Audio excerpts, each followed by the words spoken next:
Bienvenue. Aujourd'hui, une exploration un peu particulière. On va plonger dans des fragments trouvés sur un site web, celui d'un auteur, Francis Tiewitz. Et le site, il se dit conforme aux normes sanitaires. Déjà, ça intrigue un peu, non? Notre objectif, c'est d'essayer de comprendre qui est cet auteur et puis, la nature de son œuvre à travers ces quelques éléments. Oui, absolument. Et ce qui frappe d'emblée, c'est ce côté hem, volontairement déroutant, presque hermétique en fait. On sent bien qu'il y a une intention de construire un mythe autour de l'auteur, de son travail. Le site lui-même est une sorte de cabinet de curiosité numérique. D'accord. Alors, commençons par l'auteur. Qui est-ce? Cels.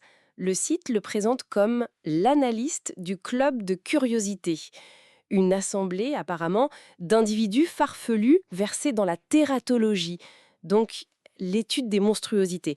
Et Tievich lui-même, il est décrit sans détour, monstre, bizarre, maladif, perturbant. C'est direct comme présentation. Ah oui, c'est plus qu'une simple provocation, ça. Ça ressemble vraiment à une posture littéraire, totalement assumée.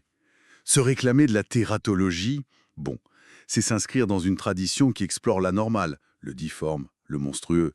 Pas forcément au sens physique, hein, mais aussi psychologique, moral. Et le terme addictif est intéressant aussi. Ça suggère une fascination un peu trouble, un attrait pour ce qui dérange, justement. Et une de ses œuvres qui est mise en avant, c'est La porte sans fin et autres apollineries. Le site donne même un extrait assez savoureux. Oui, un prétendu plus éminent spécialiste de l'occulte ouvre le livre et, bon, ça finit mal pour lui. Il régurgite une mousse noire et puis après ça, il se reconvertit dans l'horticulture. C'est complètement absurde.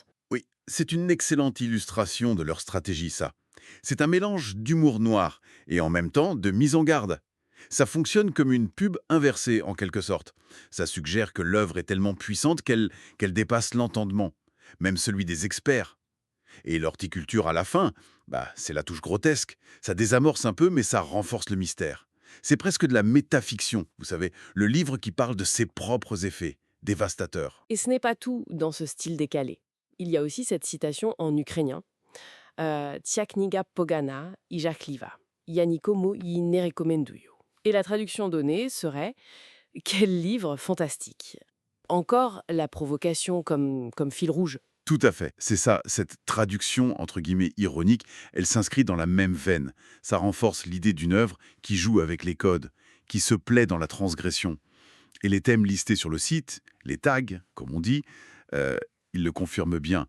Absurde, amoral, cannibale, cruel, décadence, démon, fantastique, fin de siècle, cette période, hein, fascinée par l'étrange, le morbide, Lovecraft, meurtre, misanthropie, mort, nihilisme. C'est tout un programme. Oui, un sacré programme qui s'appuie aussi sur des collaborateurs qui sont cités Vény, Sylvain René de la Verdière, qui préface La Porte sans fin, Céline Malter, Hugues Canetti et, plus surprenant, Léon Tolstoï. Alors là, sa présence, elle détonne un peu au milieu des références à Lovecraft ou Clark Ashton Smith qui sont aussi tagués sur le site. Hmm. La mention de Lovecraft et Smith, ça situe TVH assez clairement. Dans une filiation du fantastique sombre, cosmique, décadent. Mais Tolstoï, là, c'est une énigme. Est-ce que c'est une autre provocation ou une influence vraiment inattendue? Ou peut-être juste un élément pour brouiller les pistes? Le site ne donne pas la clé, évidemment. Ça ajoute une couche au mystère. Et le clou du spectacle, si on peut dire.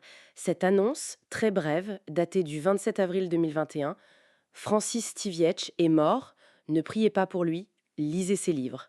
Voilà, fin de l'histoire, en quelque sorte. Une épitaphe euh, parfaitement cohérente avec le personnage que le site a construit. Ça ferme la porte sur l'homme et ça ouvre en grand celle de l'œuvre, présentée comme son seul véritable héritage.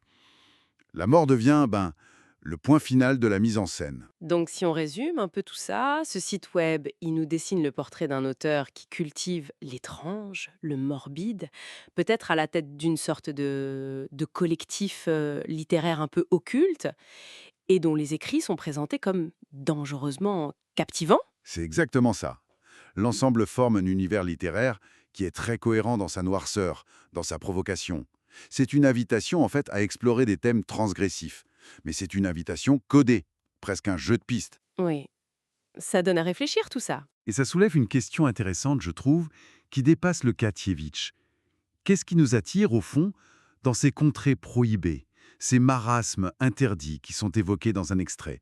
Pourquoi est-ce qu'on a cette fascination pour ce qui perturbe, ce qui dérange, même quand c'est de la fiction? Interroger cette attirance, c'est peut-être aussi s'interroger sur une part de nous-mêmes,